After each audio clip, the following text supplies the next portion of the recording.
বুঝলি ভাই, মুখে হাসি রাখি বলেই বুকে থাকা বিষাদের মর্ম কেউ বুঝতে পারে না। আশেপাশে প্রত্যেকটা মানুষের সামনে মিথ্যা হাসি দিয়ে নিজেকে ভালো রাখার চেষ্টা করি, মিথ্যা অভিনয় করি যে আমি বেশ ভালো আছি।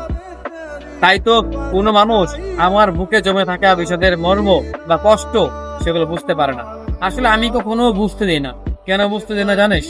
কারণ একটা সময়ের পর গিয়ে আমি এটা দেখেছি যে যেই মানুষগুলোর কাছে আমি আমার দুর্বলতা প্রকাশ করেছি, দুঃখের কথা, মনের কষ্ট প্রকাশ করেছি, সেই মানুষগুলো একটা সময়ের পর গিয়ে আমার এই দুঃখের কথা, আমার এই বিষাদের ব্যাখ্যাগুলো বা আমার এই গল্পগুলো দিয়েই আমাকে আঘাত করেছে, বারংবার আমাকে ভেঙে দিয়েছে। আমার দুঃসময়ে আমার সেই কথাগুলোকে দিয়ে আমাকে আঘাত করেছে, তীর হিসেবে ব্যবহার করেছে।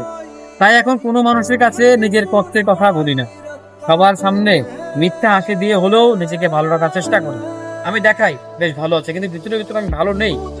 বুকে হাসি রাখি বলেই আমার বুকের এই কষ্ট কোনো মানুষ বুঝতে পারে না। এখন আমি নিজেকে বুঝে নিয়েছি, আমার আপন বলতে আমি আছি। দিন শেষে মানুষের আপন বলতে সে নিজেই। দেখবেন খারাপ সময়ে কত মানুষ বন্ধু যাবে, ভালো সময়ে কত মানুষ আপনাকে ভালোবাসবে। সবাই স্বার্থ।